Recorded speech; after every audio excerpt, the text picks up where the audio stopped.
Obey Jesus, saving Bitcoin. Jeremy Hain. This is Numbers, chapter 35. Towns for the Levites.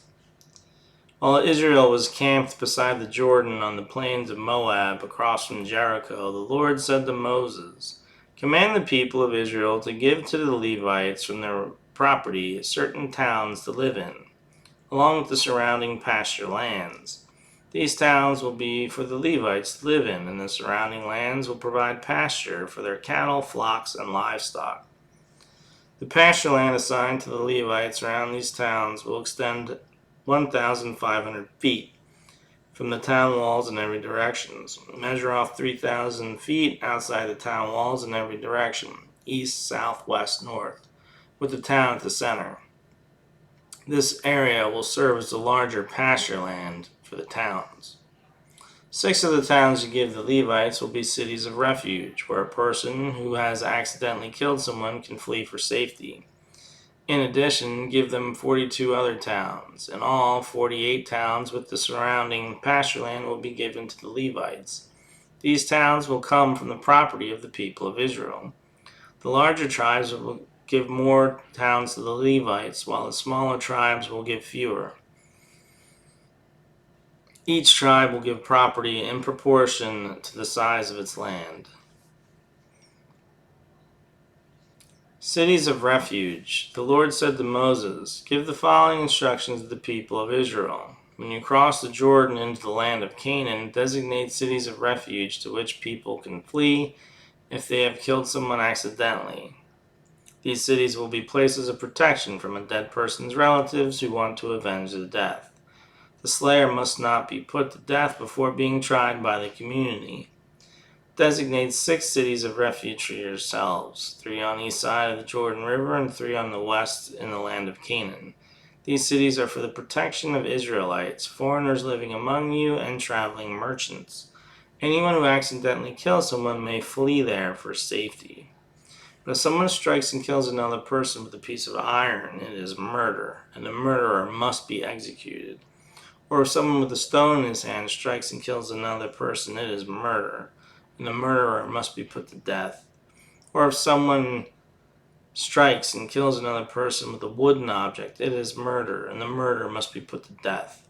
The victim's nearest relative is responsible for putting the murderer to death.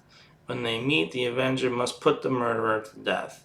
So if someone hates another person and waits in ambush, then pushes him or throws something at him and he dies, it is murder. Or if someone hates another person and hits him with a fist and he dies, it is murder. In such cases, the avenger must put the murderer to death when they meet. But suppose someone pushes another person without having shown previous hostility, or throws something that unintentionally hits another person, or accidentally drops a huge stone on someone, though they were not enemies, and the person dies. If this should happen, the community must follow these regulations in making a judgment between the slayer and the avenger, the victim's nearest relative.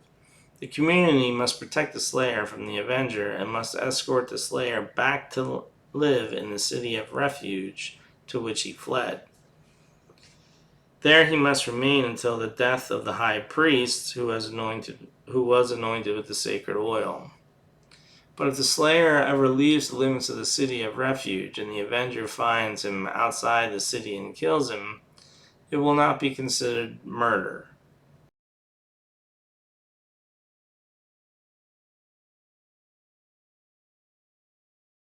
The slayer should have stayed inside the city of refuge until the death of the high priest, but after the death of the high priest, the slayer may return to his own property. These are legal requirements for you to observe from generation to generation, wherever you may live. All murderers must be put to death, but only if evidence is presented by more than one witness. No one may be put to death on the testimony of only one witness.